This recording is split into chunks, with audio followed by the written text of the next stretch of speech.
Hello everyone, welcome back to जीटेक पॉली। दोस्तों, हम सॉम एंड मॉस की स्टडी कर रहे हैं और आज इसका ये लेक्चर नंबर 26 है, जिसमें कि आज हम chapter number 5 column and strut का पार्ट 5 स्टडी करेंगे। इससे पहले हमने लास्ट लेक्चर में कॉलम एंड स्ट्रट के लगभग 9 न्यूमेरिकल क्वेश्चंस कंप्लीट कर लिए थे और आज हम क्वेश्चन नंबर 10 से आगे कंटिन्यू करेंगे। एंड दोस्तों, ये कॉलम एंड स्ट्रट का लास्ट लेक्चर है। इसमें हम जितने भी इसके बचे हुए क्वेश्चंस हैं सभी को कवर कर लेंगे। रैंकाइन फॉर्मूले वाले क्वेश्चंस भी हम इसी लेक्चर में कवर करेंगे। इसके बाद अगले लेक्चर से हम नया चैप्टर स्टार्ट करेंगे जिसका नाम है स्लोप एंड डिफ्लेक्शन। क्लियर ना? तो चलिए क्वेश्चन को हम स्टार्ट करते हैं। 10वां क्वेश्चन आपके सामने लिखा हुआ है, आप क्वेश्चन को रीड कीजिए एक बारी, देख लीजिए क्वेश्चन। इसमें लिखा है एक मिश्रित धातु की नलिका की लंबाई 5 मीटर, यानी कोई भी एक ट्यूब है, नलिका मतलब ट्यूब है और एक मिश्रित धातु की है। मिश्रित धातु मतलब एक ऐसा मेटल है जो कैसा है, कंबाइंड है, यानी एक से ज़्यादा मेटल से बना हुआ है कोई भी ट्यूब है। इसकी लंबाई 5 मीटर है और इसके बाहरी और आंतरिक व्यास, बाहरी मतलब होता है आउटर, आंतरिक मतलब होता है इंटरनल, यानी कि आउटर और इंटरनल डायामीटर दे रखे हैं 40 mm और 25 mm है। उसमें पाया गया कि तनन भार 60 किलो न्यूटन लगने पर, यानी इसमें क्या लगा हुआ है, एक टेंसाइल लोड लगा है 60 किलो न्यूटन का, जिस पर 6.4 mm लंबाई बढ़ गई है। यानी इस ट्यूब की लंबाई बढ़ जाती है, इतना भार लगाने पर, 60 किलो न्यूटन का भार लगाने पर 6.4 mm लंबाई बढ़ जाती है। आगे लिखा है नलिका का व्यांकुचन भार ज्ञात करें, मतलब बकलिंग लोड हमें निकालना है इस ट्यूब का जब उसे एक कॉलम के रूप में हम यूज करते हैं। जब इसे हम कॉलम के रूप में प्रयोग करेंगे तो हमें इसका बकलिंग लोड बताना है। और कॉलम कैसा है, जिसके दोनों सिरे कब्जेदार हैं, दोनों सिरे इसके हिंज दे रखे हैं। नलिका का सुरक्षित भार भी हमें ज्ञात करना है और सुरक्षा गुणांक दे रखा है 4। समझ पा रहे हैं? मैं एक एक करके यहाँ डेटा लिखता हूँ, समझिएगा। इंग्लिश वाले बच्चे भी समझ सकते हैं, मैं जो डेटा लिखने जा रहा हूँ उसको समझेंगे। मैं दोनों लैंग्वेज में यहाँ पर लिखूंगा डेटा, ठीक है। क्या बोला है आपसे, एक ट्यूब है, उसकी लंबाई दे रखी है 5 मीटर। लंबाई से मतलब है यहाँ पर लेंथ दे रखी है, और जो भी लेंथ आपको क्वेश्चन में दी जाती है वो एक्चुअल लेंथ होती है। समझते चलिएगा, एक्चुअल लेंथ कितनी दे रखी है।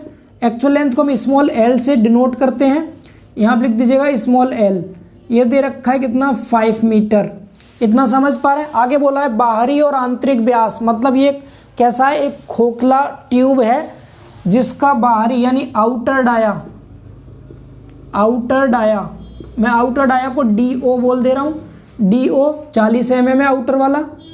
एंड दूसरा इनर डाया है, इनर मतलब इंटरनल कह दो या इनर कह दो।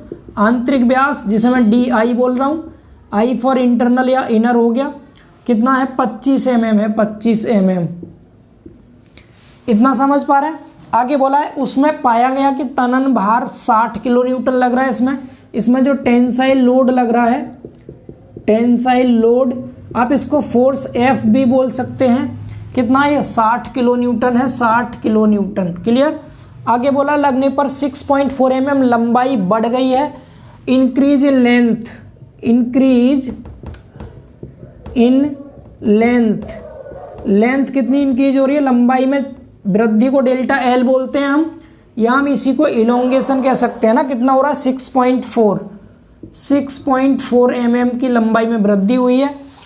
हमें ट्यूब का व्यांकुचन भार यानी बकलिंग लोड कैलकुलेट करना है। बकलिंग लोड, बकलिंग लोड मतलब PE हमें यहाँ पर कैलकुलेट करना है। साथ ही हमें यहाँ पर सुरक्षा गुणांक दिया है, सुरक्षित भार, सेफ लोड भी निकालना है, जबकि हमें फैक्टर ऑफ सेफ्टी दिया गया है सेफ लोड। सेफ लोड भी हमें कैलकुलेट करना है एंड हमें सेफ्टी फैक्टर दे रखा है 4। समझ पा रहे हैं? ये सारा डेटा हमें गिवन है क्वेश्चन में। देख लीजिए, सभी को समझ आ रहा है डेटा? क्लियर? यस, दिख रहा है। ओके, तो मैं यहाँ SF मतलब यहाँ पर क्या है, यहाँ पर हमें सेफ्टी फैक्टर है, या आप पूरा लिख सकते हैं फैक्टर ऑफ सेफ्टी। इसे आप शियर फोर्स ना समझ लेना, इसलिए मैं आपको फैक्टर ऑफ सेफ्टी लिख दे रहा हूँ, FOS। ठीक है, 4 दिया था। ये डेटा पूरा दे रखा है। क्वेश्चन का स्क्रीनशॉट लीजिए, मैं मिटा रहा हूँ क्योंकि हम इसे सॉल्व करेंगे तो ऊपर से मिटा दे रहे हैं। ठीक है, हटा दें।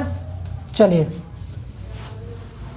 मैं क्वेश्चन मिटा रहा हूँ और यहाँ पर हम इसे सॉल्व कर लेंगे। नीचे ध्यान रखिएगा, दोनों सिरे कब्जेदार हैं कॉलम के, ये क्वेश्चन में लिखा हुआ था, इसको मिटा के हम यहाँ से सॉल्व करना शुरू कर लेंगे क्वेश्चन को, जिससे कि ये ईजिली समझ में आ जाएगा आप सबको। ठीक है, मैंने क्वेश्चन मिटाया है, डेटा जो गिवन डेटा है वो यहाँ लिखा हुआ है आपके सामने, मैंने इंग्लिश लैंग्वेज में यहाँ लिख दिया है। अब आप क्वेश्चन ये वाला समझें, ये सब डेटा दिया था, ये पूछा गया था, अब इंग्लिश वाले बच्चे भी समझ लेंगे इसको ईजिली। सबसे पहले हमें निकालना क्या है, हमें पीई निकालना है। तो पीई का फॉर्मूला आप सबको पता होगा। पीई का फॉर्मूला क्या होता है, पीई बराबर pi square EI upon L square. अब चूंकि ये कैसा है, दोनों सिरे कब्जेदार हैं, लिख दीजिएगा बोथ एंड्स आर हिंज, यानी हिंदी में कह दीजिएगा दोनों सिरे कब्जेदार हैं। तो इस केस में कैपिटल L और स्मॉल l होता है बराबर, यानी इफेक्टिव लेंथ और एक्चुअल लेंथ दोनों सेम होती है। ये 5 मीटर दे रखा था, हमें यहाँ पर कैपिटल L कितना मिल जाएगा, 5 मीटर मिल जाएगा। तो इसको तो हम लिख देंगे 5 मीटर। इतना समझ आ रहा है सभी को। L मिल गया, पाई हमें पता है, E और I रह गया निकालना। E और I निकालेंगे हम इसकी हेल्प से। I तो निकालेंगे आप क्या, DO और DI दे रखा है, मतलब यहाँ पर जो ये सेक्शन है कैसा है, ऐसे खोखला है इस तरह से। अंदर वाला डाया जो है इसको हम DI बोल देंगे अंदर वाले को, और जो बाहर वाला डायमीटर है उसको DO बोलेंगे। ठीक, क्या बोलेंगे इसको, DO। मैं नीचे लिख दे रहा हूँ यहाँ पर, पहचान लीजिएगा। आउटर डाया है यहाँ से यहाँ तक का, ये वाला ये DO। ठीक है, तो इस केस में आप सब ने आई का फॉर्मूला पढ़ा है। अगर कोई सेक्शन कैसा हो, कोई भी सेक्शन अगर आपका सर्कुलर है तो आई बराबर होता है कितना, पाई बाई 64 होता है, और डी की घात 4 होता है। लेकिन यहाँ पर बड़े वाले डाया में से छोटा वाला माइनस करके लिखेंगे, DO की पावर 4 माइनस DI की पावर 4। कोई भी अगर खोखला वृत्ताकार सेक्शन हो तो उसके लिए आई का फॉर्मूला ये वाला हम यूज करते हैं। ये आप सबको याद रखना है। समझ पा रहे हैं सभी लोग, क्लियर है इतना। ये हो गया किसका फॉर्मूला, ये आई का फॉर्मूला हो गया। ठीक है, इसमें वैल्यू रखिए तो यहाँ से आई हमें मिल जाएगा, आई बराबर पाई बाई 64 ब्रैकेट में DO, आउटर डाया 40 है तो 40 की पावर 4 करेंगे, माइनस इनर डाया 25 है, 25 की पावर 4 करेंगे। इसको कैलकुलेट कीजिए, आज मेरे पास कैलकुलेटर अवेलेबल है, मैं सॉल्व करके दिखाता हूँ आपको। 40 इसकी पावर करनी है आपको 4, ठीक है, माइनस 25 इसकी पावर करनी है आपको कितना, 4। ब्रैकेट वाला तो सॉल्व ये कर लिया, इनटू में इसमें पाई करना है, शिफ्ट के साथ पाई आ गया आपका। ठीक है, इसके बाद आपको इसमें क्या करना है, डिवाइड बाई 64 करना है, 64। तो ये आ गया आपका निकल के यहाँ से 1064.946 से मैं 95 लिख दे रहा हूँ, mm की पावर 4। आई सभी को क्लियर हो गया। ठीक है, चलिए आई आ गया, एल आ गया, अब क्या रह गया, ई रह गया। ई यहाँ तक समझ रहे हैं ना सभी। ई के लिए आपको डेल्टा एल दे रखा है, और हम जानते हैं डेल्टा एल का फॉर्मूला क्या होता है बेटा, FL अपॉन AE। ये आपको पढ़ाया है एलोंगेशन का फॉर्मूला। ई निकालना, डेल्टा एल को इधर ले आओ, ई को इधर ले जाओ, तो यहाँ से कैपिटल ई बराबर आ जाएगा FL अपॉन A, और ई की जगह आ जाएगा कितना, डेल्टा एल। डेल्टा एल, उससे पहले आपको एरिया पता होना चाहिए, तो मैं यहाँ पहले एरिया ही निकाल देता हूँ ऊपर, क्योंकि एरिया का यूज होगा यहाँ भी डेल्टा एल में। पहले एरिया निकाल लीजिए। एरिया का formula pi by 4 D square होता है। अब यहाँ डी अलग अलग है तो यहाँ करेंगे DO का स्क्वायर माइनस DI का स्क्वायर। ध्यान रखिएगा, कोई भी अगर खोखला सेक्शन हो तो उसके लिए एरिया का फॉर्मूला बाहर वाले व्यास में से अंदर वाले को माइनस करते हैं। ठीक है, वैल्यूज पुट कीजिए यहाँ पर, तो जब वैल्यू पुट करेंगे तो आपका एरिया कितना आएगा, पाई बाई 4, ये 40 है, 40 का स्क्वायर माइनस 25 का स्क्वायर। इसको सॉल्व करते हैं, जब आप इसे सॉल्व करेंगे तो कितना आएगा, ये 40 का स्क्वायर माइनस 25 का स्क्वायर 975 हो गया, मल्टीप्लाई बाई पाई और डिवाइड बाई 4। ये आ रहा है निकल के हमारे यहाँ से एरिया कितना आ रहा है, 6765.76 mm स्क्वायर एरिया आ गया। अब लगा दीजिए आप किसका फॉर्मूला, डेल्टा एल का। डेल्टा एल होता है FL अपॉन AE। समझ पा रहे हैं, E निकालना है तो आप इसको इस साइड ले जाइए, तो यहाँ से आपका E बराबर कितना आ जाएगा, E बराबर आ गया कितना, FL अपॉन A और इंटू में डेल्टा एल। सबकी वैल्यूज पुट कीजिए, तो ई बराबर मिल गया आपको, एफ की वैल्यू कितनी दे रखी है 60 किलो न्यूटन, 60,000 हो गया। एल की वैल्यू लेंथ 5 मीटर था, एमएम में करेंगे 5000 हो जाएगा, ठीक है। अपॉन में एरिया की वैल्यू ये लिखी है 765.76 मल्टीप्लाई डेल्टा एल की वैल्यू कितनी दे रखी है क्वेश्चन में 6.4। इसको कैलकुलेट कर लेते हैं यहाँ से, 1 2 3 4, 60,000 गुणा 5000 डिवाइड बाई 765.76 मल्टीप्लाई बाई 6.4। तो ई की वैल्यू आ गई यहाँ से 611213 पॉइंट में 696, मैं 70 बोल दे रहा हूँ। ई है, ई का मात्रक न्यूटन पर एमएम स्क्वायर, ठीक है।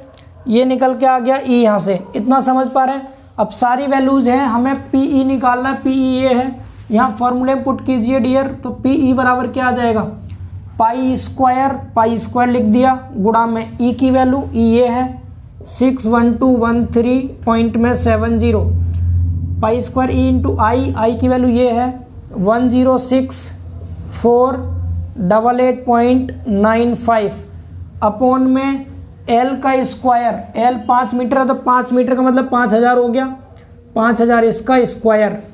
यहाँ से इसको सिंप्लीफाई करते हैं, देखिए कितना आएगा, पाई का स्क्वायर गुणा में 61213.70 फिर गुणा 106488.95, जितना भी आया इसको डिवाइड करना है कितने से, 5000 के स्क्वायर से, 5000 गुणा 5000 कर दे रहा हूँ मैं, इससे डिवाइड करना तो आ गया 2573.43 न्यूटन इतना आ रहा है पीई 2573.43। एक बार देख लेते हैं, पीई 2573 पॉइंट बिल्कुल सही है। किलो न्यूटन में 2.57 दे रखा है, किलो न्यूटन में दे रखा है 2.57, मतलब बिल्कुल राइट आंसर है। यहाँ लग जाएगा पॉइंट, तो 2.57 आ जाएगा किलो न्यूटन, ये आ गया पीई आंसर, ठीक। इसके बाद आपको सेफ लोड भी निकालना है। इसमें safe load factor of safety दे रखा है, तो सेफ लोड निकालने के लिए आपको फॉर्मूला अच्छे से पता है। सेफ लोड बराबर PE upon factor of safety. तो पीई की वैल्यू ये है आपके सामने, न्यूटन वाली रख लो या किलो न्यूटन वाली है, कि मतलब है मैं न्यूटन वाली लिखता हूँ पहले, 73.43 डिवाइड बाई 4 कीजिए, कितना आ गया 2573.43 डिवाइड बाई 4, तो ये आ गया 643.357, तो 36 कह दीजिए, इतने न्यूटन आ गया सेफ लोड। किलो न्यूटन में आप 0.64 किलो न्यूटन भी बोल सकते हैं, ठीक है। ये आ गया दूसरा आंसर। समझ आ रहा है सभी को, क्लियर हो गया ये। तो यहाँ पर आपका गिवन डेटा था, पहला स्टेप में क्वेश्चन में क्या करना है, ये वाला गिवन डेटा पहला स्टेप हो गया आपका। दूसरे स्टेप में यहाँ करना था सॉल्व आपको, तीसरे स्टेप में ये वाला कर लिया आपने, लास्ट स्टेप ये हो गया चौथा वाला। इस तरह नोट कीजिएगा, पहला दूसरा तीसरा पार्ट चौथा पार्ट, क्वेश्चन हो गया कंप्लीट। आंसर भी बिल्कुल सही आ रहा है। आज मेरे पास कैलकुलेटर भी है, मैं पूरा आंसर सॉल्व करके दिखाऊंगा आपको, ठीक है। उम्मीद करते हैं क्वेश्चन क्लियर हो गया हो सभी को। आप देख लीजिए एक बार फिर से, बस यहाँ पर आई का फॉर्मूला और ए का फॉर्मूला आपको याद रखना था। डेल्टा एल का फॉर्मूला आप ऑलरेडी पढ़ रखे हैं पहले से, ई निकाला था यहाँ से। सभी को क्लियर है? चलिए स्क्रीनशॉट लीजिए, अगले क्वेश्चन की ओर मूव करते हैं। तो देखिए दोस्तों, बात करते हैं क्वेश्चन नंबर 11 की। क्वेश्चन नंबर 11 ध्यान से पढ़िएगा आप लोग। इसमें लिखा हुआ है, एक ढलवा लोहे के बने ठोस स्तंभ की लंबाई 5 मीटर है तथा व्यास 15 सेंटीमीटर है। यदि यह नीचे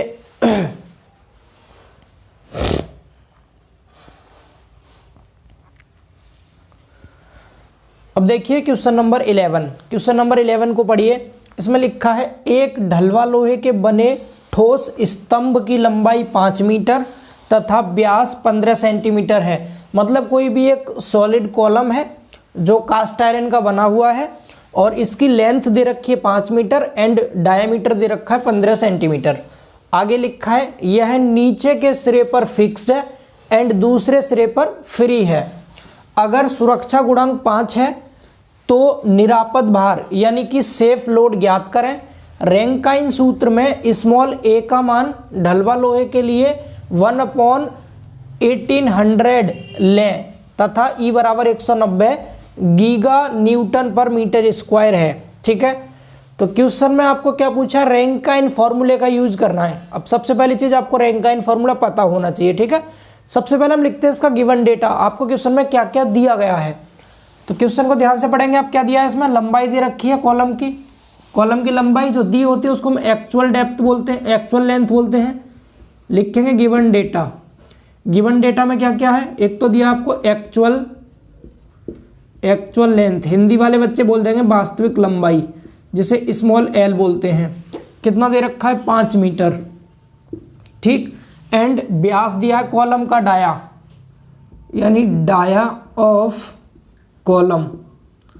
यहाँ आपको कॉलम का डाया दे रखा है, डी बोल दीजिए इसको। कितना दिया है डाया, 15 सेंटीमीटर, 15 सेंटीमीटर। और आगे क्या दिया है, यह नीचे वाले सिरे पर फिक्स है, दूसरे पर फ्री है, मतलब 1 एंड फिक्स। यहाँ दे रखा आपको क्या, 1 and fix and other free. Other कैसा, दूसरा कैसा, फ्री है। अगर एक सिरा फिक्स है दूसरा फ्री है तो इसके लिए जो इक्विवेलेंट लेंथ आती है कैपिटल एल, वो किसके बराबर आती है, 2 small L, 2 into small L, यही आता है ना। तो स्मॉल एल 5 मीटर था, कैपिटल एल हो जाएगा आपका 10 मीटर। यहाँ पर कैपिटल एल क्या है, इक्विवेलेंट लेंथ है या इफेक्टिव लेंथ, जिसे हम प्रभावी लंबाई बोलते हैं। ठीक है, और क्या दिया, सुरक्षा गुणांक 5 है, यानी कि फैक्टर ऑफ सेफ्टी दे रखा है, फैक्टर ऑफ सेफ्टी। ठीक है, कितना दिया है ये, 5। इसके बाद क्या पूछा है आपसे पूछा सेफ लोड। आपको सेफ लोड कैलकुलेट करना है। ठीक है, एंड आगे आपको रैंकाइन फॉर्मूले में स्मॉल ए दे रखा है। बेटा स्मॉल ए का नाम क्या होता है, स्मॉल ए को कहते हैं रैंकाइन स्थिरांक, यानी रैंकाइन कांस्टेंट। स्मॉल ए का नाम होता है रैंकाइन कांस्टेंट, स्मॉल ए। इसकी वैल्यू दे रखी है 1/1800, 1/1800। और कैपिटल ई यहाँ लिखा हुआ है सामने, इसको दोबारा लिखने की आवश्यकता नहीं है, फिर भी मैं लिख देता हूँ। आई थिंक यहाँ तक आपको दिख रहा होगा। 190 गीगा इंटू में न्यूटन पर मीटर स्क्वायर, मतलब गीगा पास्कल है। अगर हम इसको न्यूटन पर mm स्क्वायर में चेंज करेंगे 10 की घात 3 से कर देंगे मल्टीप्लाई, 10 की पावर 3, ये न्यूटन पर mm स्क्वायर में आ जाएगा। ठीक है, इतना समझ आया। गिवन डेटा आपके सामने लिख गया। अब सबसे पहली चीज आप लिखिए फॉर्मूला। फॉर्मूला किसका, रैंकाइन फॉर्मूला, क्योंकि यहाँ पर रैंकाइन फॉर्मूला यूज होगा। रैंकाइन फॉर्मूला, पूरा नाम इसका रैंकाइन गॉर्डन होता है। रैंकाइन फॉर्मूला आप सबको पढ़ाया था। रैंकाइन फॉर्मूला में एक तो स्मॉल ए का फॉर्मूला होता है, स्मॉल ए का फॉर्मूला। स्मॉल ए का फॉर्मूला आप सबको बताया गया था, याद है सभी को, क्या होता है स्मॉल ए का फॉर्मूला। स्मॉल ए का फॉर्मूला होता है सिग्मा सी पाई अपॉन में pi square into capital E. Sigma C की जगह कुछ किताबों में ये स्मॉल एफ सी लिखा होगा, एफ सी बोल दो या सिग्मा सी बोल दो। इसको हम कहते हैं कंप्रेसिव स्ट्रेस। ठीक है, कंप्रेसिव स्ट्रेस एक फॉर्मूला ये था। दूसरा फॉर्मूला था क्या, रैंकाइन लोड निकालते हैं जिसे हम पीआर बोलते हैं, पीआर का फॉर्मूला। पीआर का फॉर्मूला भी सभी को याद है, क्या बताया था इसका, सिग्मा सी जो ऊपर लिखा है ये इंटू में कॉलम का एरिया लेते हैं अपॉन में 1 प्लस स्मॉल ए, ये वाला जो था, इंटू में इफेक्टिव लेंथ अपॉन में रेडियस ऑफ जायरेशन इसका स्क्वायर। ये फॉर्मूला हम लोगों ने पढ़ा था। ठीक, ये 2 फॉर्मूले होते हैं किसके, रैंकाइन गॉर्डन के 2 फॉर्मूले हैं ये वाले। ठीक है,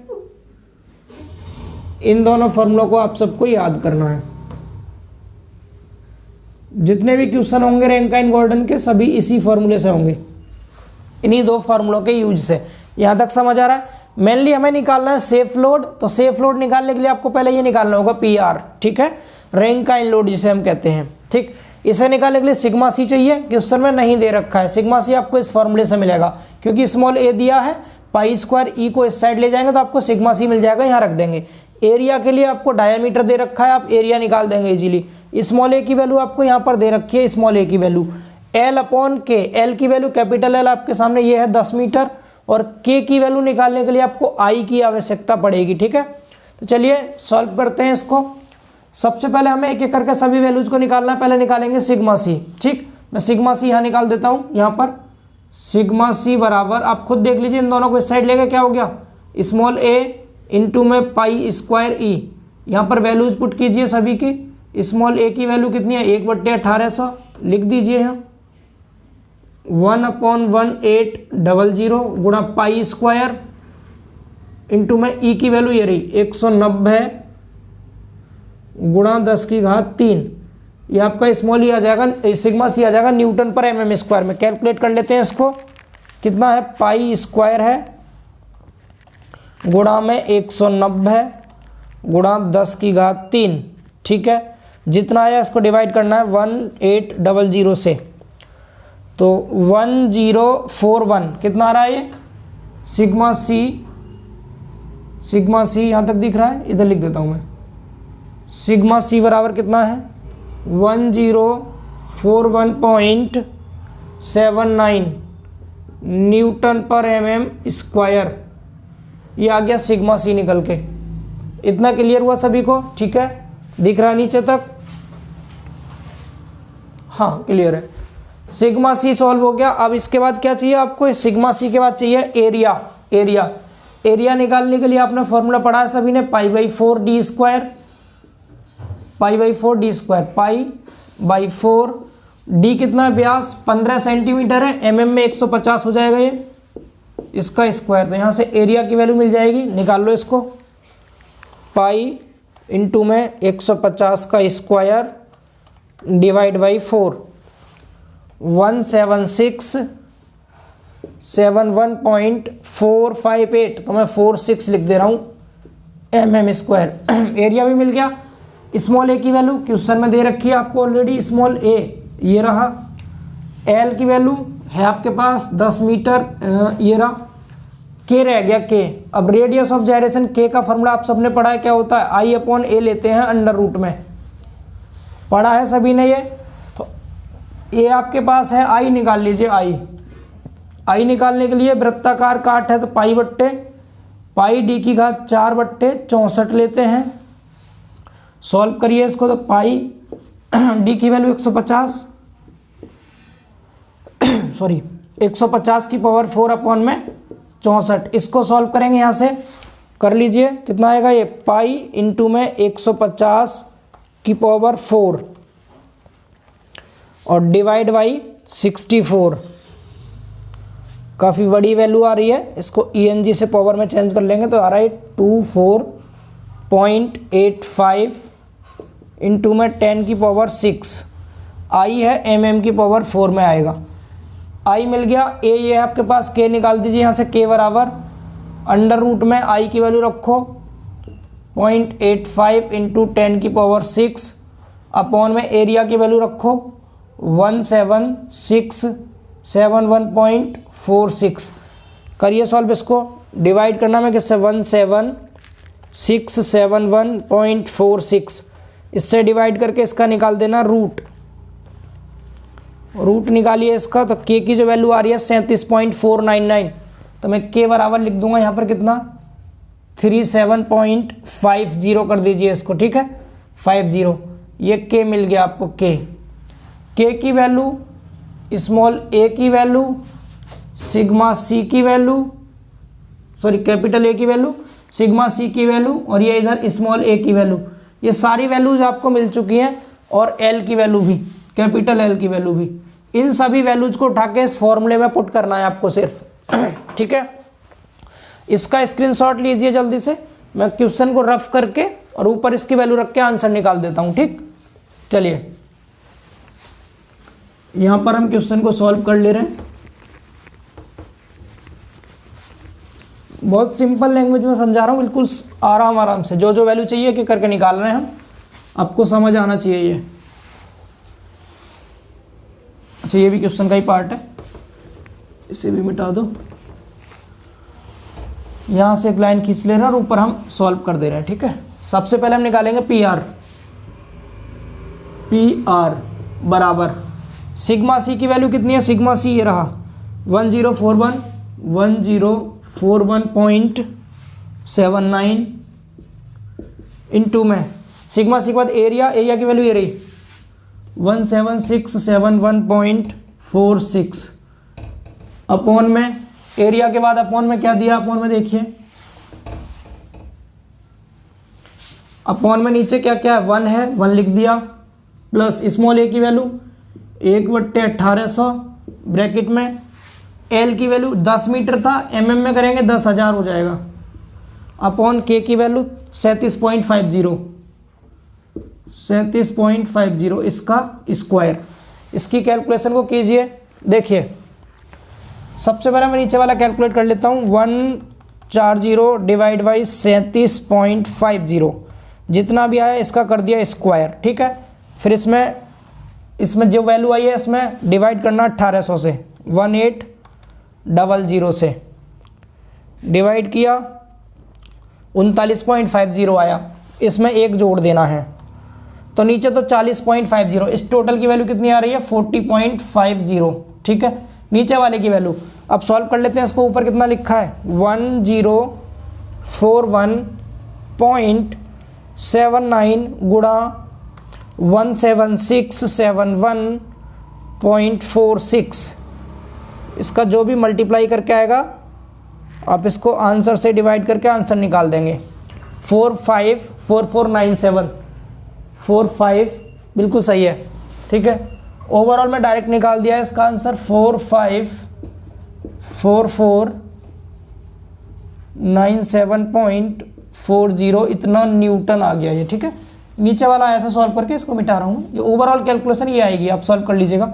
इसको जब आप किलो न्यूटन में चेंज करेंगे तो इधर से 3 के बाद पॉइंट तो 497 इतना किलो न्यूटन, ठीक है। हाँ सही है। अब आपको निकालना क्या है, आपको सेफ लोड निकालना है। इसके बाद सेफ लोड आप देख लीजिए, सेफ लोड जब भी निकालें आपको जो भी मिली है बकलिंग लोड की वैल्यू या फिर रैंकाइन लोड की वैल्यू, इसको आप फैक्टर ऑफ सेफ्टी से करते हैं डिवाइड। तो कर दीजिए, ये कितना आया था आपका 454.497 divide by factor of safety आपको 5 दे रखा है, इसको 5 से डिवाइड कीजिए, डिवाइड बाई 5 कितना है 454.497 डिवाइड बाई 5 90.899, तो मैं 90.90 लिख दे रहा हूँ या 90.89 लिख लो, कोई बात नहीं। इतना किलो न्यूटन आ रहा है सेफ लोड, ये होगा आंसर 90.89 एकदम राइट आंसर है, ठीक है। आपकी जो बुक में आंसर है ना उनमें पॉइंट के बाद थोड़ा सा वेरिएशन मिल सकता है। उसका रीजन क्या, जो हम डेटा ले रहे हैं पॉइंट के बाद 2 स्थान तक ले रहे हैं, हो सकता है बुक में 3-4 स्थान तक लिया हो, थोड़ा सा वेरिएशन मिल सकता है, बट आप बिल्कुल परेशान ना हो। सेम ऐसे ही आपको क्वेश्चन को सॉल्व करना था। रैंकाइन फॉर्मूले केवल 2 आपको यूज करने हैं, ये दोनों। पीआर निकालने के लिए सिग्मा सी चाहिए जो कि आपने पहले फॉर्मूले से निकाल लिया, यहाँ रख दिया। एरिया के लिए डायमीटर था आपके पास, स्मॉल ए पहले से दिया था, एल आपको यहाँ पर इस स्मॉल एल की हेल्प से निकल गया एंड कंडीशन के थ्रू, एंड के की वैल्यू के लिए के का फॉर्मूला, बस ये लगाना था आपको, आंसर आपको मिल गया। उम्मीद करते हैं ये क्वेश्चन आप सभी को क्लियर हो गया होगा अच्छे से। चलिए इसको रफ करते हैं और नेक्स्ट क्वेश्चन की ओर मूव करते हैं। देखिए क्वेश्चन नंबर 12, इसमें लिखा हुआ है ढलवा लोहे के 3 मीटर लंबे कॉलम की काट का बाह्य व्यास 5 सेंटीमीटर तथा अंतः व्यास 2 सेंटीमीटर है। मतलब यहाँ पर कोई भी एक कास्ट आयरन का कॉलम दिया है और उस कॉलम की लेंथ दे रखी है 3 मीटर एंड इसका आउटर डाया दिया है 5 सेंटीमीटर और इंटरनल डाया दिया है 2 सेंटीमीटर। आगे लिखा है इसमें इसका एक सिरा फिक्स है, बद्ध मतलब फिक्स है, एंड दूसरा सिरा कब्जेदार है, कब्जेदार मतलब हिंज है। यदि पदार्थ का अंतिम प्रतिबल यानी अल्टीमेट स्ट्रेस FC बराबर 560 मेगा पास्कल, यहाँ पर जो FC दिया है आप इसको कंप्रेसिव स्ट्रेस या फिर क्रशिंग स्ट्रेस भी कह सकते हैं। मैंने आपको ये रैंकाइन फॉर्मूले में सिग्मा C से प्रदर्शित किया था, साथ में मैंने ये भी कहा था कि ये किसी क्वेश्चन में आपको FC से भी दे सकता है। तो FC हो या सिग्मा C, दोनों का मतलब होता है कंप्रेसिव स्ट्रेस कह दीजिए आप उसको। यहाँ पर इसको अल्टीमेट स्ट्रेस से बोला गया है, ठीक है। तो ये सिग्मा सी की वैल्यू है। अब यहाँ FC दिया है तो हम फॉर्मूले में सिग्मा सी की जगह पर FC यूज कर लेंगे। क्लियर इतना? आगे लिखा है और रैंकाइन स्थिरांक, यानी रैंकिन स्थिरांक मतलब है रैंकाइन कांस्टेंट स्मॉल a की वैल्यू दे रखी है 1/1600 हो तो कॉलम के लिए रैंकिन भार ज्ञात कीजिए, मतलब रैंकाइन लोड आपको निकालना है। सबसे पहले हम यहाँ पर गिवन डेटा लिख लेते हैं। गिवन डेटा हमें क्या क्या दिया गया है क्वेश्चन में। सबसे पहले 3 मीटर लंबे, यानी एक्चुअल लेंथ हमें यहाँ दे रखी है। जब भी कॉलम की लेंथ दी जाए वो एक्चुअल होती है, एक्चुअल लेंथ जिसे हम स्मॉल एल बोलते हैं। स्मॉल एल कितना दे रखा है 3 मीटर, ठीक है। इसके बाद आगे पढ़िए, इसमें आउटर डाया दे रखा है 5 सेंटीमीटर। आउटर बाहरी व्यास को कहते हैं आउटर डायामीटर, इसको मैं DO से प्रदर्शित कर दूंगा। हिंदी वाले बच्चे आप बाह्य डाया व्यास लिख सकते हैं इसको 5 सेंटीमीटर। आगे लिखा है फिर अंत है व्यास 2 सेंटीमीटर है, मतलब इंटरनल डाया। इंटरनल डाया कह दो आप या इनर डाया कह दो, एक ही मतलब है DI। ये 2 सेंटीमीटर दे रखा है। आगे लिखा है इसका एक सिरा बद्ध है, बद्ध मतलब फिक्स है, one and fixed and other, दूसरा कैसा हिंज है, दूसरा हिंज्ड है। इस केस में आप सबने पढ़ा जो इक्विवेलेंट लेंथ आती है निकल के, इक्विवेलेंट लेंथ जिसे आप समतुल्य लंबाई कह सकते हैं या फिर इफेक्टिव लेंथ प्रभावी लंबाई कह सकते हैं, कैपिटल एल।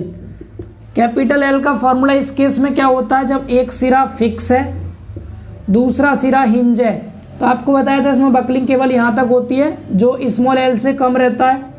स्मॉल एल से कितना कम रहता है, अपॉन में √2। ये सब कंडीशन आपको ऑलरेडी पढ़ा रखी है, ठीक है। यहाँ से आप कैपिटल एल निकाल लीजिए। कैपिटल एल कितना आएगा, देखिए कैपिटल एल बराबर स्मॉल एल की वैल्यू ये 3 मीटर है। आप ध्यान रखिएगा जितनी भी डिस्टेंस है सभी को mm में चेंज कर लीजिएगा, क्वेश्चन आसान हो जाता है। ये 3 मीटर मतलब 3000 mm हो गया। ऐसे ये 5 सेंटीमीटर मतलब 50 mm हो जाएगा, क्योंकि 1 मीटर में 1000 mm होता है और 1 सेंटीमीटर में 10 mm होता है। तो इसमें 1 जीरो बढ़ेगा और इसमें 3 जीरो बढ़ेंगी। यहाँ पर भी सेंटीमीटर है तो 1 जीरो बढ़ा दीजिए आप, 20 mm हो गया, ठीक है। यहाँ वैल्यू पुट कीजिए, 3000 रखेंगे यहाँ, 3000 डिवाइड बाई √2।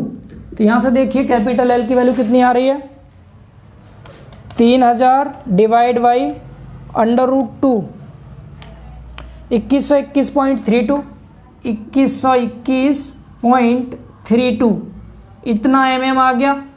आगे क्या दे रखा है आपको, यहाँ पर FC की वैल्यू दे रखी है, FC बराबर 560 मेगा पास्कल। मेगा पास्कल में 1 न्यूटन पर mm² होता है, जहाँ पर MP लिखा हुआ हम न्यूटन पर mm² भी लिख सकते हैं। आगे रैंकिन स्थिरांक दे रखा है, Rankine constant, Rankine constant small a से प्रदर्शित करते हैं, 1/1600 दे रखा है, ठीक है। पूछा क्या है कॉलम के लिए, रैंकाइन लोड आपको निकालना है। रैंकाइन लोड, रैंकाइन लोड मतलब PR हमें यहाँ पर कैलकुलेट करना है, PR समझ पा रहे हैं। तो ये हमने इसका गिवन डेटा लिख लिया। इसके बाद अब हम आगे क्वेश्चन को सॉल्व करेंगे, ठीक। सबसे पहली चीज़ हमें जो पूछा जाए उसका लिख लीजिए फॉर्मूला, जिससे हमें पता चल जाए कौन सी वैल्यू दे रखी है, कौन सी निकालनी है। PR का फॉर्मूला आप सबको याद हो गया होगा अब तक, तो हम सिग्मा C लिखते थे, लेकिन यहाँ पर FC दिया तो यहाँ पर FC यूज कर लेंगे, FC गुणा एरिया, ठीक है, अपॉन में 1 प्लस स्मॉल a, ब्रैकेट में effective length capital L upon में K रेडियस ऑफ जायरेशन, इसका होल स्क्वायर। यहाँ पर देखिए क्या क्या वैल्यू नहीं है आपके पास, एरिया नहीं है और आपके पास K नहीं है, तो एरिया निकालिए पहले आप। एरिया का फॉर्मूला π/4 व्यास का स्क्वायर होता है। अब यहाँ डाया कैसा है, यहाँ पर 2 अलग अलग डाया हैं, आउटर इनर, मतलब कोई भी खोखली काट है। जब 2 डाया दे रखे हो तो बड़े वाले व्यास के स्क्वायर में से छोटे वाले का माइनस करते हैं, ठीक है। ये आपने पढ़ा है फॉर्मूला सबने। यहाँ वैल्यू पुट कीजिए तो यहाँ से एरिया आपको निकल के आ जाए कितना, π/4 DO मतलब कितना 50 है, ये 50 का स्क्वायर माइनस 20 का स्क्वायर, इसको कैलकुलेट कर लीजिए कितना आ गया, ये 50 का स्क्वायर माइनस 20 का स्क्वायर 2100, तो ये आ गया। गुणा कीजिए इसमें किससे, पाई से मल्टीप्लाई किया, डिवाइड बाई 4 कर दिया। तो ये आ रहा है यहाँ से निकल के, यहाँ लिख देते नीचे एरिया बराबर 1649.336, मैं 34 लिख दे रहा हूँ mm²। के निकालने के लिए आई की आवश्यकता पड़ेगी, तो आई निकाल लीजिए। आई डी और डी आई दे रखा हो तो इस केस में मोमेंट ऑफ इनर्शिया का फॉर्मूला π/64 होता है, और डी ओ की पावर 4 माइनस डी आई की पावर 4 होता है। ये फॉर्मूला होता है, आपने पढ़ा होगा, कोई भी वृत्ताकार खोखली वृत्ताकार काट हो तो उसके लिए फॉर्मूला रहता है। ठीक, यहाँ वैल्यूज पुट कर दीजिए और आई निकाल दीजिए कितना आ रहा है यहाँ से। आई बराबर ये हो गया π/64, ये 50 है, 50 की पावर 4 माइनस 20 की पावर 4, इसको कैलकुलेट करके इधर लिख देते हैं। कितना है, 50 की पावर 4 माइनस 20 की पावर 4, जितना भी आया इसको मल्टीप्लाई किया पाई के साथ, डिवाइड कर दिया 64 से, तो यहाँ पर ये काफ़ी अच्छी खासी वैल्यू आ रही है। इधर ही लिख दे रहा हूँ मैं सीध में 298942.1759, तो मैं 18 कर दे रहा हूँ इसे। ठीक है, ये इतना आ गया, mm की पावर 4 में आएगा आई। यहाँ तक समझ पा रहे हैं। इसके बाद अब क्या रह गया आपका, अब सारी वैल्यू मिल गई, अभी के रह गया, के निकालिए। के बराबर क्या होता है, अंडर रूट में आई अपॉन ए, वैल्यूज को पुट कर दीजिए इसमें, यहीं लिख दे रहा हूँ वैल्यू को मैं, जगह कम है थोड़ा। आई की वैल्यू ये वाली 298942.18 डिवाइड बाई एरिया की वैल्यू 1649.34, इसको कैलकुलेट करिए। यहाँ से के बताइए कितना आ रहा है। इसको डिवाइड किया आपने कितने से, 1649.34 से डिवाइड कर दिया, जो वैल्यू आई उसका निकाल दिया रूट। ठीक है, ये आ गया 13.4628, तो मैं 46 लिख दिया सिर्फ। के मिल गया आपको। अब पी आर निकाल दीजिए, पी आर के फॉर्मूले में वैल्यू सब पुट करके। एफ सी की वैल्यू कितनी है आपको, 560 गुणा एरिया कितना है, सभी वैल्यू एमएम में है ना, बिल्कुल सही है। एरिया ये रहा 1649.34 आ गया, एफ सी रख दिया, एरिया रख दिया, अपॉन में स्मॉल ए 1 प्लस स्मॉल ए की वैल्यू 1/1600 इंटू में ब्रैकेट में लिखो एल की वैल्यू, एल 2121.32 अपॉन के की वैल्यू 13.46 इसका होल स्क्वायर। इसको कैलकुलेट करके यहाँ से पी आर की वैल्यू देखिए कितना आएगी। सबसे पहले आप नीचे वाला कैलकुलेशन कीजिए, 2121.32 डिवाइड बाई 13.46, जितना भी आया इसका कर दिया स्क्वायर, जो भी आ रहा है इसको 1600 से किया डिवाइड, फिर इसमें एक जोड़ दिया, तो ये आ रहा है 16.5239, नीचे वाली वैल्यू आ गई। ऊपर क्या है 560 है, मल्टीप्लाई बाई 1649.34, इसको डिवाइड कर दिया अपने आंसर से, बराबर आ जाएगी वैल्यू आपकी 55896.46, इतना न्यूटन आ गया। बिल्कुल सही आंसर आ रहा है। एक बार मिला लेते हैं बुक से, आंसर मिला लेते हैं बुक से। 55780 कितना है, 55896, बिल्कुल सही है। मतलब किलो न्यूटन में देखें तो इसके 3 के बाद पॉइंट यहाँ आएगा 55.89, यही आ रहा है आपका आंसर किलो न्यूटन में, 55.896। 896 लिख दो या 9 लिख दो, डायरेक्ट मैं 896 लिख दे रहा हूँ किलो न्यूटन, यही आंसर है। पॉइंट के बाद अगर थोड़ा बहुत वेरिएशन आता है आंसर में, बुक से मैच नहीं करता, बिल्कुल परेशान ना हो, आपको आगे देख लेना, किलो न्यूटन में सेम आंसर मिल जाना चाहिए। ठीक है, क्योंकि पॉइंट के बाद वेरिएशन मिल सकता है कैलकुलेशन के कारण। हम 2 प्लेस तक लेते हैं, बुक में हो सकता है ज़्यादा प्लेस तक ले रखा हो। ठीक है ना, तो ये आंसर हो गया। आई थिंक सो क्लियर हो गया होगा सभी को, ये सभी को समझ आ गया। इस क्वेश्चन को रफ करते हैं और अगले क्वेश्चन की ओर मूव करते हैं। आप एक बार फिर से अच्छे से इसको समझ लीजिएगा। ठीक है, चलिए आगे देखिए क्वेश्चन नंबर 13। क्वेश्चन में लिखा हुआ है 40 mm बाह्य व्यास तथा 30 mm आंतरिक व्यास का कम लंबाई का एक ट्यूब 72 किलो न्यूटन के भार पर शुद्ध संपीड़न में असफल हो गया। कहने का मतलब क्या है, यहाँ पर कोई भी एक ट्यूब था जिसका आउटर डाया 40 mm है, इंटरनल डाया 30 mm है, और इस पर अगर हम 72 किलो न्यूटन का कंप्रेसिव लोड लगा देते हैं तो ये फेल हो जाता है। ठीक है, आगे बोला है 2 मीटर लंबाई के ऐसे ही ट्यूब को जब आबद्ध सिरों वाले एक स्ट्रट के रूप में परीक्षण किया गया, यानी कि यहाँ दे रखा है क्या, 2 मीटर लंबाई का कोई भी एक स्ट्रट ले लिया। स्ट्रट मतलब कंप्रेसिव मेंबर ही है, कॉलम एंड स्ट्रट हमारा चैप्टर चल रहा है, तो यहाँ कॉलम के रूप में यूज ना करके स्ट्रट के रूप में यूज कर लिया गया है। इसके दोनों सिरे कैसे हैं, आबद्ध मतलब फिक्स हैं, दोनों सिरे फिक्स हैं। जब इसका टेस्ट किया गया तो क्या पाया गया, तो क्रपलिंग भार 40 किलो न्यूटन था। मतलब इसमें जो क्रपलिंग लोड है, जिसे आप PR बोल देंगे यहाँ पर रैंकाइन फॉर्मूले में, तो ये PR की वैल्यू दे रखी है 40 किलो न्यूटन।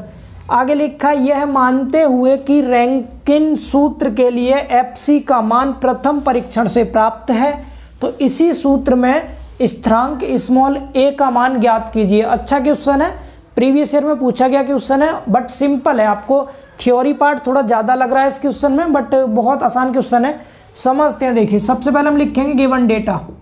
मैं गिवन डेटा इंग्लिश में ही लिखूंगा बिकॉज इंग्लिश मीडियम वाले बच्चे भी समझ सकें जिसके लिए। ठीक है, 40 mm बाहर वाला व्यास मतलब आउटर डाया, आउटर डाया को हम DO बोल देते हैं। कितना दे रखा है, 40 mm, ये ऑलरेडी mm में है, आपको यूनिट कन्वर्जन नहीं करना पड़ेगा। यहाँ आंतरिक व्यास internal dia, internal dia, dia मतलब बेटा डायमीटर होता है DI, DI की वैल्यू कितनी है, 30 mm है, ये भी mm में है, वेरी गुड। आगे बोला कम लंबाई का एक ट्यूब 72 किलो न्यूटन के भार पर शुद्ध संपीड़न में फेल हो रहा है, डेट मीन्स ये कंप्रेसिव लोड दिया है। क्या दिया है, कंप्रेसिव लोड, जिस पर ये फेल हो जा रहा है। कंप्रेसिव लोड की वैल्यू दे रखी है 72 किलो न्यूटन। क्लियर, 2 मीटर लंबाई के ऐसे ही ट्यूब को जब आबद्ध सिरों वाले एक स्ट्रट के रूप में यूज किया गया, तो यहाँ पर एक्चुअल लेंथ दे दी स्ट्रट की, एक्चुअल लेंथ। अब स्ट्रट हो या कॉलम हो, एक्चुअल लेंथ को स्मॉल l से दर्शाते हैं हम। कितना दे रखा है, 2 मीटर, इसको mm में करेंगे तो 2000 हो जाएगा, ये 2000 mm। समझ पा रहे हैं, नीचे लिख देते हैं इसको ताकि हम इधर और कैलकुलेशन कर सकें आगे। कितना दे दिया, 2000, स्मॉल l बराबर 2000 mm। साथ ही क्या लिखा हुआ है, आबद्ध सिरों वाले, मतलब दोनों सिरे इसके फिक्स हैं, बोथ एंड्स आर फिक्स्ड, दोनों सिरे फिक्स हैं, और दोनों सिरे फिक्स होते हैं इस केस में इफेक्टिव लेंथ कैपिटल L बराबर स्मॉल l/2 होता है, स्मॉल l/2 होता है। डेट मीन्स यहाँ से कैपिटल L की वैल्यू क्या आ जाएगी, 2 मीटर ये था, यानी 2000 बट्टे में 2 मतलब 1000 mm। कितना आ गया, 1000 mm। यहाँ तक समझ पा रहे हैं। और आगे देखिए, और आगे क्या क्या दे रखा है, इसमें आपको क्रपलिंग लोड दे रखा है, क्रपलिंग लोड यहाँ पर लिख दीजिएगा, क्रपलिंग लोड। क्रपलिंग लोड कितना दे रखा है, 40 किलो न्यूटन, और FC उत्पन्न होता है रैंकाइन फॉर्मूले में, तो रैंकाइन फॉर्मूले के लिए इसको हम PR बोल देंगे, और स्मॉल FC इसमें उत्पन्न हो जाता है, और A की वैल्यू आपको कैलकुलेट करनी है। कोई बात नहीं, सबसे पहले यहाँ रैंकाइन फॉर्मूले की बात की है तो हम रैंकाइन फॉर्मूला लिख लेंगे, रैंकाइन फॉर्मूला। ठीक है, रैंकाइन सूत्र क्या होता है, PR बराबर FC, सिग्मा C होता तो सिग्मा C, अब FC का जिक्र किया तो FC इंटू A लिखेंगे, अपॉन में 1 प्लस स्मॉल a ब्रैकेट में कैपिटल L अपॉन K का होल स्क्वायर। ये चीज़ सबको समझ आ रही है। अब हमें निकालना क्या है, स्मॉल a निकालना है। क्या क्या दिया है हमें, PR की वैल्यू ये दे रखी ऊपर, FC इंटू A दोनों ही पूरा पूरा दे रखा है आपको 72 किलो न्यूटन, क्योंकि FC होता है कंप्रेसिव स्ट्रेस, और हमने पढ़ा है क्या, compressive stress, compressive stress FC बराबर क्या हो जाएगा, कंप्रेसिव फोर्स अपॉन में एरिया। यही तो होता है। इस एरिया को इस साइड ले गए आप, एरिया को मैंने कैपिटल A से दर्शा दिया, एरिया को किससे दर्शा दिया, कैपिटल A से हमने यहाँ दर्शा दिया। तो आप जब इस कैपिटल A को इस साइड ले जाओगे तो ये FC इंटू A बराबर ही तो आ जाएगा आपका कंप्रेसिव फोर्स। कंप्रेसिव फोर्स, और आपको यहाँ पर क्या दिया, कंप्रेसिव फोर्स कह दो या फिर कंप्रेसिव लोड कह दो, तो यही तो दे रखा है 72 किलो न्यूटन।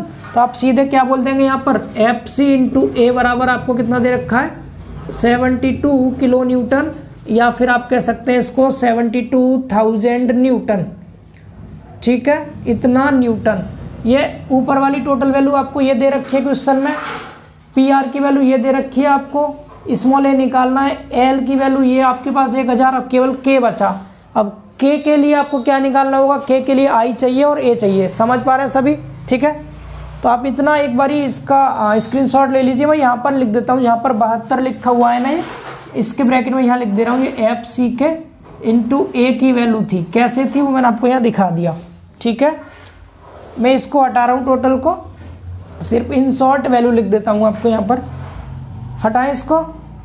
ठीक, इसको हटा दो, जिसने बहुत जगह ले ली इसने, इसको नीचे नोट कर लेंगे। फिलहाल फार्मूला भी हटा रहा हूँ, यहाँ तक की ज़रूरत थी हमें, मैंने आपको दिखा दिया क्या क्या निकालना था। इस सीक्वेंस में भी आप कर सकते हैं। ये हमें किसकी वैल्यू दे रखी है, हमें पता चल गया पी आर की वैल्यू है, पी आर ये पता चल गया। सबसे पहले एरिया निकालो, इसका एरिया π/4 आउटर का स्क्वायर डी ओ का स्क्वायर माइनस डी आई का स्क्वायर, यही होता है π/4। डी ओ दे रखा है 40 माइनस ये 30, इसको कैलकुलेट करेंगे यहाँ से कितना आ जाएगा, ये 40 का स्क्वायर माइनस 30 का square multiply by pi divide by 4। तो ये आ रहा है यहाँ से एरिया की वैल्यू 549.778, तो मैं 78 लिख दे रहा हूँ, 78 mm स्क्वायर। इसके बाद आई निकाल दीजिए, π/64 लेते हैं, डी ओ की पावर 4 आता है, मैं डायरेक्ट वैल्यू पुट कर रहा हूँ, 40 की पावर 4 माइनस 30 की पावर 4। ठीक है, तो यहाँ से इसको कैलकुलेट कीजिए, कितना 40 की पावर 4 माइनस 30 की पावर 4 मल्टीप्लाई बाई पाई, एक मिनट, 40 की पावर 4 माइनस 30 की पावर 4, जितना भी आया इसमें मल्टीप्लाई कर दिया किससे, पाई से, डिवाइड कर दिया 64 से। तो ये आई निकल आया यहाँ से, आई बराबर कितना आ रहा है 85902.924। ठीक है, चलो 3 प्लेस तक ले रहे हैं ताकि आंसर मैच कर जाए। के बराबर अंडर रूट में आई अपॉन ए होता है, आई अपॉन ए, यहाँ पर वैल्यूज़ को पुट करेंगे हम, तो अंडर रूट में आई की वैल्यू ये है 85902.924 अपॉन ए की वैल्यू ऊपर है 549.78।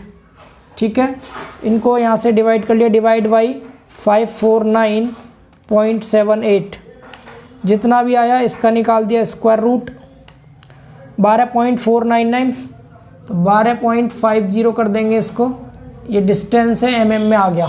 ठीक है, के की वैल्यू निकल गई। अब यहाँ से आप लिख लीजिए अपने फॉर्मूले को, पी आर बराबर, चूँकि पी आर बराबर होता है एफ सी इंटू में A upon 1 plus small A L upon K का होल स्क्वायर। वैल्यू रखिए, पी आर की जगह 40 है तो 40,000 लिख देंगे न्यूटन में। ठीक है, बराबर एफ सी इंटू ए की वैल्यू, एफ सी इंटू ए की वैल्यू ये है 72 किलो न्यूटन, तो ये 72 किलो न्यूटन को न्यूटन में करेंगे 72,000 हो गया, अपॉन में 1 प्लस स्मॉल ए कैलकुलेट करना है, ब्रैकेट में कैपिटल एल की वैल्यू 1000 है, 1000 लिख दिया आपने यहाँ, अपॉन में के की वैल्यू, के ये रहा 12.50, इसका स्क्वायर किया। ठीक है, इसको कैलकुलेट कीजिए, यहाँ से देखिए 1 2 3 0 ये कट गई, 3 0 कट चुकी है ये। इसके बाद 4 से काटेंगे इसको, तो 4 से कटेगा 18 बार, 18 चौक 72 होता है, बट यहाँ पर एक 0 तो इससे बीच में पॉइंट लग जाएगा, 1.8 टाइम कट गया पूरा ये। ठीक है, इसको इस साइड ले जाओ तो क्या हो जाएगा 1 प्लस ए हो गया, इसको कैलकुलेट कीजिए कितना है ये 1000 बट्टे 12.5, 1000 बट्टे 12.5 80 आ गया, 80 का स्क्वायर 6400 बराबर में इधर 1.8 बचा। यहाँ तक समझ पा रहे हैं, 1 को इस साइड लाइए, इधर आके माइनस हो जाएगा ये, तो ए बराबर आ गया 1.8 माइनस 1 अपॉन में 6400। तो ए बराबर कितना बचेगा, ऊपर बचा 0.8 अपॉन में 6400। ठीक है, इसको मैं डायरेक्ट कैलकुलेट कर दूं यहाँ से, 1 0 नीचे आएगी, 8 से ये 8 बार कट गया, 1/8000 आ जाएगा स्मॉल ए की वैल्यू। स्मॉल ए कितना आ गया यहाँ से, 1/8, 1 2 3 0, 1/8000। ये हो गया इसका आंसर। सही आ रहा है, देखें एक बार, बिल्कुल सही आ रहा है। ठीक है, समझ आ गया, बिल्कुल आसान सा क्वेश्चन था, इजी है, आप कर लेंगे इसको। ठीक है, तो आप इसका स्क्रीनशॉट लीजिए, फिर अगले क्वेश्चन की ओर मूव करते हैं। देखिए क्वेश्चन नंबर 14, इसमें लिखा हुआ है एक खोखले बेलनाकार ढलवा लोहे के स्तंभ के लिए यूलर का विकलांग भार ज्ञात कीजिए जिसका बाह्य व्यास 150 mm और मोटाई 20 mm हो। मतलब यहाँ पर कोई भी एक हॉलो सेक्शन दे रखा है। कैसा हॉलो, बेलनाकार समझते हैं ना, बेलन के आकार का। बेलन आप सबने देखा है, इस तरह का होता है ऐसा, लेकिन कैसा ये खोखला है। खोखला बेलन बनाना जानते हैं सभी, इस तरह से, ऐसे ऐसे। ठीक है, तो हमने केवल यहाँ का क्रॉस सेक्शन लेना है, इसका हमने केवल क्रॉस सेक्शन ले लिया, इस पूरी ट्यूब को छोड़ करके केवल क्या लेना है हमें, क्रॉस सेक्शन। ठीक है, बेलनाकार ढलवा लोहे का हो गया, कास्ट आयरन का कॉलम था कोई, उसका क्रॉस सेक्शन ये है। यहाँ बोला है इसका जो बाहर वाला व्यास है वो कितना है, 150 mm, यानी कि आउटर डाया। मान लीजिए ये वाला है आउटर डाया, कितना है ये, मैं अभी यहाँ DO दिखा दे रहा हूँ, ये आउटर डाया। ये अंदर से अंदर तक का ये वाला होता है हमारा इनर डाया, जिसे हम इंटरनल डाया DI बोल देते हैं। ठीक है, DI, इतना समझ पा रहे हैं। लेकिन हमें यहाँ DO आउटर डाया, DO की वैल्यू तो क्वेश्चन में दे रखी है। DO कितना दे रखा है, 150 mm, बट DI की वैल्यू यहाँ पर हमें नहीं दी गई है। DI के लिए हमें मोटाई दे रखी है, मोटाई 20 mm है, तो 20 mm है, तो ये भी 20 mm इधर का, और ये भी 20 mm, यानी ये भी 20 mm है और ये भी 20 mm है। दोनों तरफ 20-20 mm, 40 हो गया। इस 150 टोटल ये था, 150 में से 40 घटा देंगे, अब तो आपको DI मिल जाएगा 110 mm। ये समझ आ रहा है ना, इधर की मोटाई और इधर की मोटाई, दोनों तरफ की मोटाई 20 और 20 40 हो गया। इस DO में से इस 40 को घटा देंगे तो अंदर वाला DI मिल जाएगा।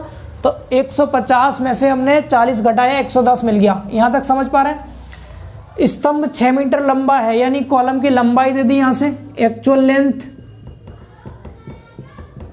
Length of column, small l की वैल्यू कितनी दे रखी है, 6 मीटर, 6 मीटर लंबा है ये। आगे बोला है, यहाँ बीच में पॉइंट है, ठीक है, 6.0 लिखा, मतलब 6 मीटर लंबा है। और उसका एक सिरा स्थिर है, स्थिर मतलब फिक्स है, दूसरा कब्जेदार है। तो लिख दीजिएगा यहाँ one and fixed and other hinge. Other कैसा है, हिंज्ड। एक फिक्स है, दूसरा हिंज है। और जब एक फिक्स हो दूसरा हिंज हो तो इस केस में आप सब जानते हैं इक्विवेलेंट लेंथ, जिसे हम कैपिटल L बोलते हैं, कैपिटल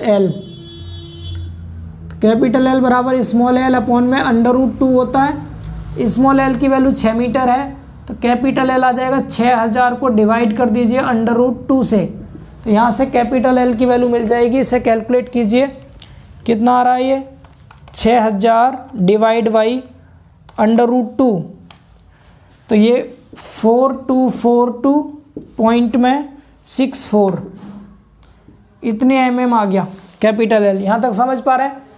आगे क्या बोला है, फिर इसमें आगे बोला है इस भार की तुलना रैंकिन के सूत्र से निकाले गए संदलन भार से रैंकिन के स्थिरांक के मान A बराबर 1/1600 एंड FC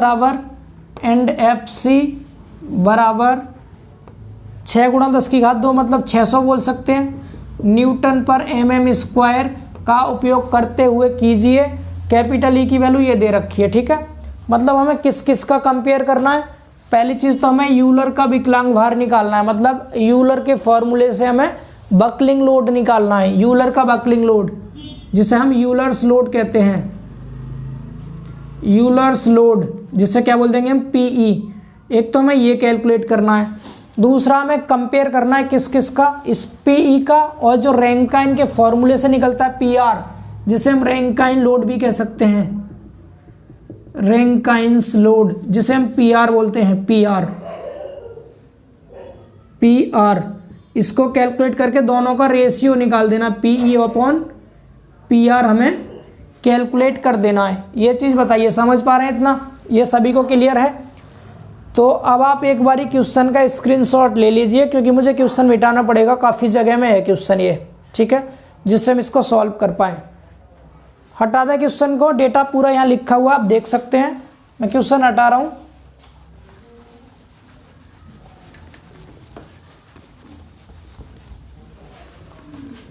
बस इसके बाद एक और क्वेश्चन कराएंगे लास्ट आपको, 15वां क्वेश्चन। उसके बाद ये चैप्टर पूरी तरह से फिनिश हो जाएगा विद न्यूमेरिकल क्वेश्चंस। और मैंने सभी न्यूमेरिकल करा दिए, जितने भी न्यूमेरिकल प्रीवियस ईयर के एग्जाम में पूछे गए थे, सबके सब क्वेश्चन। इसी तरह के क्वेश्चन आपके एग्जाम में आएंगे। हो सकता है डेटा चेंज मिले, क्वेश्चन सब लगभग ऐसे ही रहेंगे, ठीक है। और वीडियो को स्किप मत किया करिए प्लीज़ करके, एक एक क्वेश्चन सॉल्व कराने में काफ़ी मेहनत लगती है।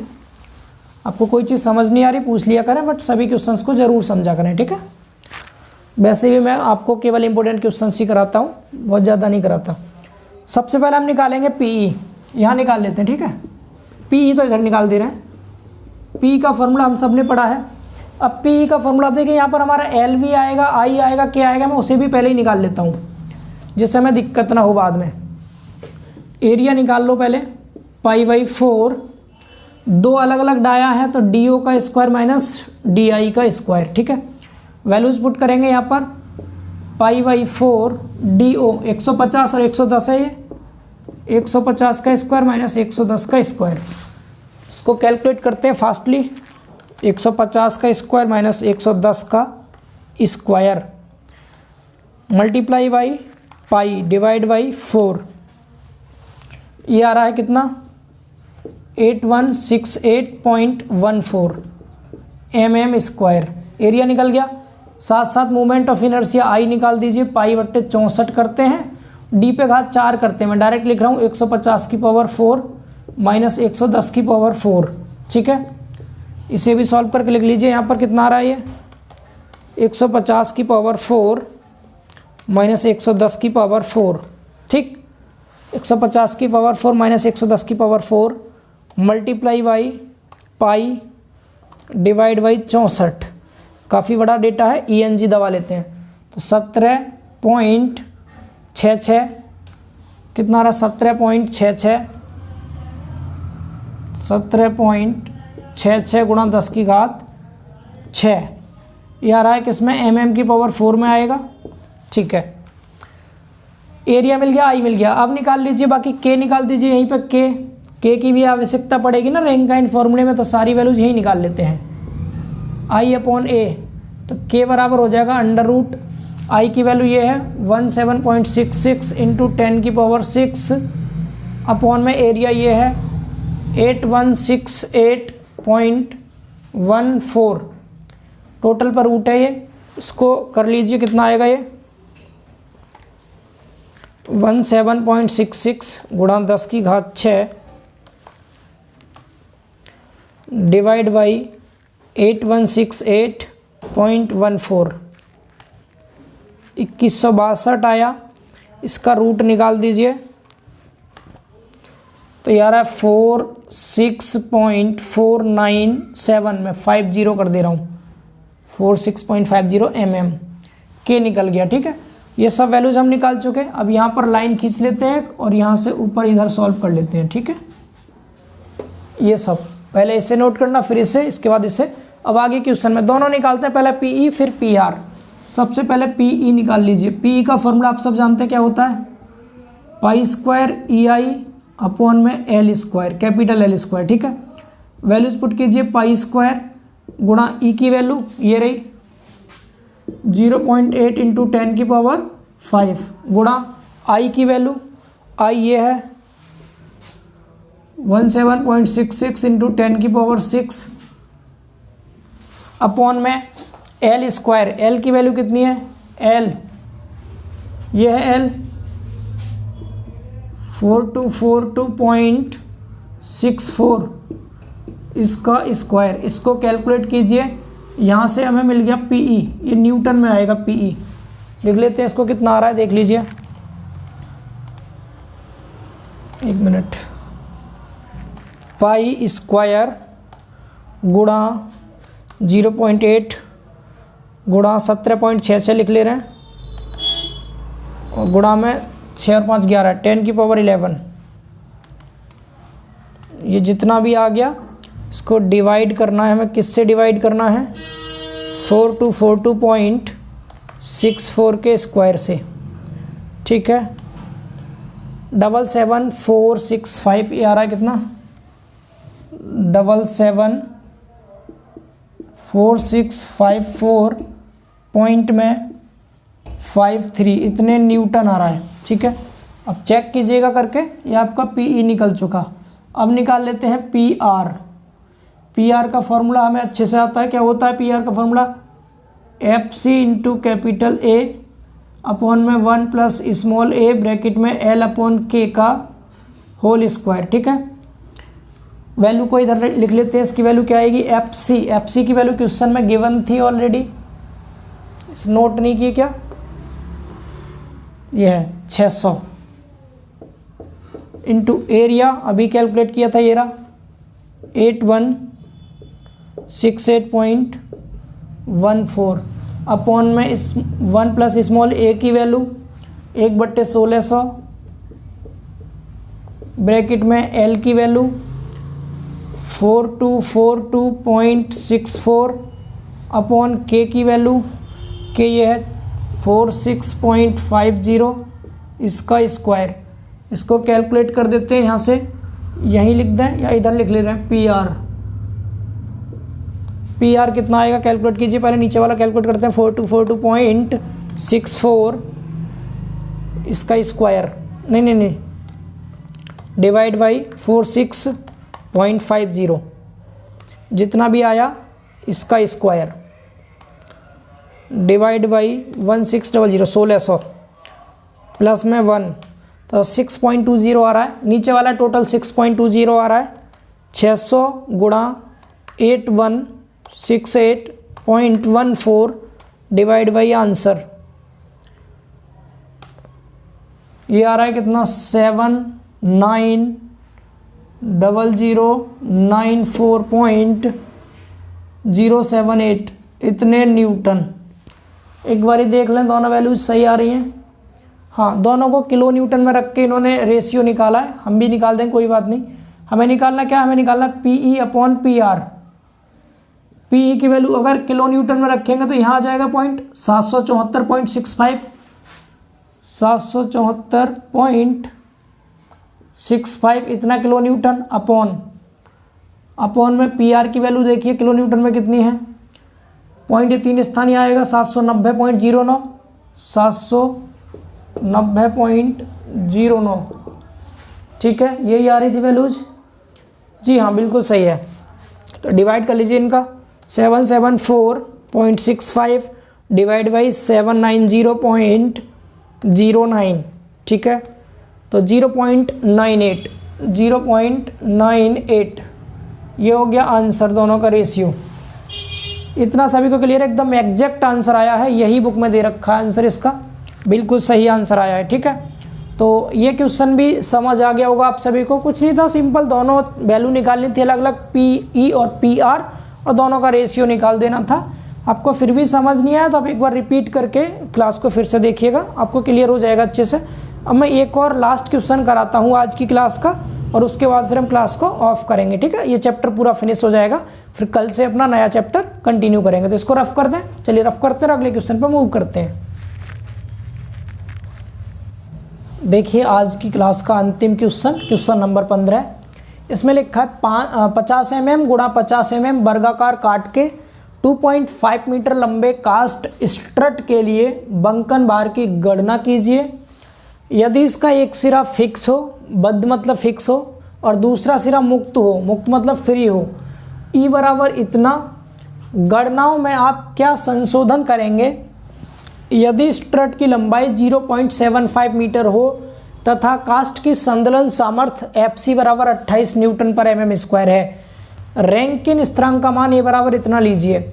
सबसे पहली चीज़ आपको यहाँ पर ध्यान ये देना है कि जब भी लंबाई को बहुत ज़्यादा कम कर दे, अब बताइए स्ट्रट की लंबाई कितनी दे रखी है, 1 मीटर से भी छोटा स्ट्रट है, अब इतना ज़्यादा छोटा स्ट्रट कर देगा तो यहाँ पर जो तनुता अनुपात लेते हैं आप, स्लेंडरनेस रेशियो, आप सबने पढ़ा है कैपिटल L अपॉन K, इसको कहते हैं हम लैम्डा, स्लेंडरनेस रेशियो। ये आपकी इक्विवेलेंट लेंथ होती है, या फिर इसको हम इफेक्टिव लेंथ भी कहते हैं, प्रभावी लंबाई या समतुल्य लंबाई।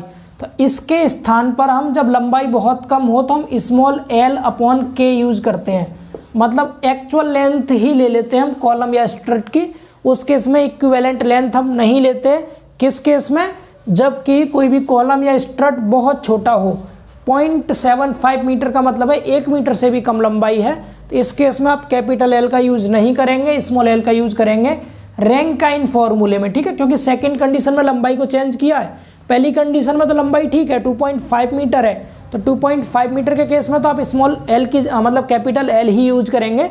लेकिन जब लेंथ आपकी ये वाली आ जाएगी तो इस केस में आप क्या करेंगे, कैपिटल L के स्थान पर स्मॉल l यूज कर लेंगे। सॉल्व करके दिखाते हैं तब समझ में आएगा, ठीक है। 50 mm गुणा 50 mm का कोई एक स्क्वायर सेक्शन है, कैसा सेक्शन है, स्क्वायर सेक्शन है। ये भी 50 mm है, मतलब चारों साइड 50-50 हो जाएंगी इसकी, स्क्वायर है मतलब सभी साइड्स इक्वल होती हैं, ठीक है। ये सब 50 mm। तो यहाँ से हम एक तो एरिया बता सकते हैं इसका, एरिया ए बराबर 50 गुणा 50 मतलब 2500 हो गया, ए बराबर कितना हो गया 2500 mm स्क्वायर, ठीक है।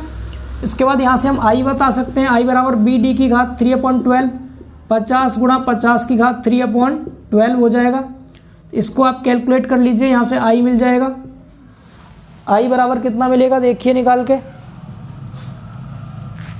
50 की घात 4 कर दें एक साथ, 50 की पावर 4 और डिवाइड बाई 12, 50 की पावर 4 डिवाइड बाई 12, क्या हो रहा है, कैलकुलेटर भी गड़बड़ कर रहा है। 50 की power 4 divide by 12, yes 520833.33 mm है तो mm की पावर 4, ठीक है। a मिल गया, i मिल गया, समझ पा रहे हैं। यहाँ से हम k निकाल सकते हैं, k बराबर अंडर रूट में i अपॉन a होता है, तो अंडर रूट में i की वैल्यू 520833.33 अपॉन एरिया 2500, ठीक।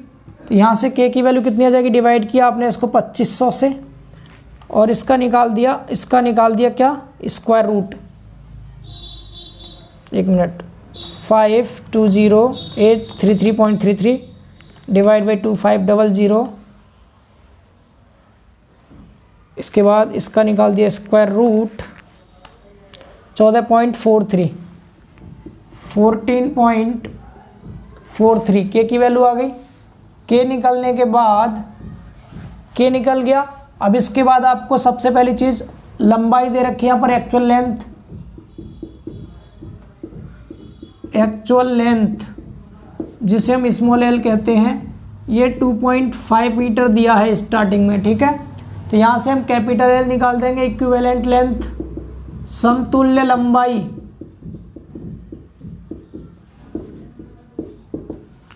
कैसे निकालेंगे, एक सिरा फिक्स है दूसरा सिरा फ्री है, 2L हो जाता है कंडीशन के अकॉर्डिंग 2L, तो L बराबर 2 गुणा 2.5 मतलब 5 मीटर हो गया, 5 मीटर का मतलब हो गया कितना 5000 mm, 5000 mm, ठीक है। L मिल गया, और क्या चाहिए, बस इतना तो आपको मिल गया। अब इसके बाद सबसे पहली चीज़ क्या पूछा आपसे, बंकन भार पूछा है, मतलब आप यहाँ पर बकलिंग लोड निकालेंगे, यहाँ पर यूलर वाले फॉर्मूले से। पहली कंडीशन में किससे निकालेंगे, यूलर फॉर्मूला आप सभी जानते क्या होता है, PE बराबर pi square EI upon L square, ठीक है। यहाँ भरपूर लंबाई दे रखी है, कैपिटल L ही लिखेंगे इसे, तो PE बराबर पाई स्क्वायर, E की वैल्यू क्वेश्चन में दी होगी, E बराबर ये रहा 14 किलो न्यूटन दे रखा है, न्यूटन में करेंगे 14,000 हो जाएगा, न्यूटन पर mm स्क्वायर हो गया, कोई दिक्कत नहीं। आई की वैल्यू, आई ये है कितना है, आई 520833.33 अपॉन में कैपिटल एल अभी निकाला है, कितना आया 5000, तो 5000 का स्क्वायर। इन सब को सॉल्व कीजिए यहाँ से। पहली चीज़ पाई का स्क्वायर गुणा 14,000 इंटू 520833.33, ठीक है, डिवाइड बाई 5000 का स्क्वायर। तो ये आ गया आपका, यहाँ से पीई निकल के आ गया कितना 2878.63 न्यूटन में। अगर मैं बात करूँ किलो न्यूटन में तो 2.87 को 88 कह सकते हैं हम, इतना किलो न्यूटन। ये हमें क्या मिल गया, ये मिल गया हमें बकलिंग लोड मिल गया ऑयलर के फॉर्मूले से। अगली चीज़ अब निकालेंगे हम रैंकाइन लोड, ठीक है। रैंकाइन फॉर्मूला का यूज करना है आगे, तो रैंकाइन लोड, बट उससे पहले लिख देंगे क्या, यहाँ लिख लीजिएगा पहले फॉर्मूला। रैंकाइंस लोड के लिए स्ट्रट की लेंथ, स्ट्रट की लेंथ 0.75 मीटर बहुत कम है। क्या है, बहुत कम है, इसलिए L अपॉन के स्थान पर स्मॉल l अपॉन के का यूज करेंगे। ये चीज़ आपको नोट में याद रखनी है, ठीक है। जब भी लेंथ बहुत ज़्यादा कम हो, 1 मीटर से कम हो, तो आप कैपिटल L की जगह पे स्मॉल l का ही यूज करते हैं। अब यहाँ से रैंकाइन लोड PR निकाल दीजिए, फॉर्मूला जानते हैं पाई स्क्वायर। रैंकाइन में फॉर्मूला अलग लगता है, FC इंटू में कैपिटल A अपॉन में 1 प्लस स्मॉल a इंटू में, यहाँ पर स्मॉल l का यूज करेंगे आप, स्मॉल l अपॉन k इसका होल स्क्वायर, ठीक है, होल स्क्वायर। चलिए इसको सॉल्व कर लीजिए वैल्यू पुट करके। तो मैं यहाँ पर वैल्यूज रख देता हूँ, दिख भी रहा है पता नहीं, लिख दे। ये आप लोग खुद से करेंगे होमवर्क में, ठीक है। होमवर्क में कीजिएगा और कमेंट करके आंसर बता दीजिएगा। इसका सब वैल्यू आपके पास है। एफसी की वैल्यू कितनी है, एफसी की वैल्यू की उस समय ही दे रखी थी, ये है 28। एफसी की जगह पर 28 रखना। एरिया आपको 2500 mm स्क्वायर, इसकी जगह 2500 रखना। 1 प्लस स्मॉल a की वैल्यू, स्मॉल a 1/200 है, 1/200 रखेंगे। स्मॉल l की वैल्यू, स्मॉल l अभी आपको 0.75 मीटर दे रखा है यहाँ पर एक्चुअल लेंथ, ये वाली, ठीक है, ये वाली। तो 0.75 मीटर है ये, तो आपको mm में करेंगे 750 हो जाएगा। ये k की वैल्यू आपने पीछे निकाली थी, ये रही k की वैल्यू। टोटल कैलकुलेट करके मुझे PR कमेंट कीजिएगा सभी दोस्त, मैं आपको रिप्लाई में बताऊंगा आपका आंसर सही है या गलत है, ठीक है। जरूर कमेंट करें आप लोग, ठीक है। यहाँ पर इसका आंसर किलो न्यूटन में आप बताइएगा, आंसर किस में, किलो न्यूटन में। क्लियर ना। इसी क्लास के कमेंट में मैं आपको पिन कर दूंगा, आंसर चेक कर लीजिएगा अपना, इसका राइट आंसर क्या था। दोस्तों इस क्लास में इतना ही रखते हैं, मिलते हैं बहुत जल्द अगली क्लास में। तब तक के लिए बाय बाय, टेक केयर। आप इसका स्क्रीनशॉट ले लीजिए।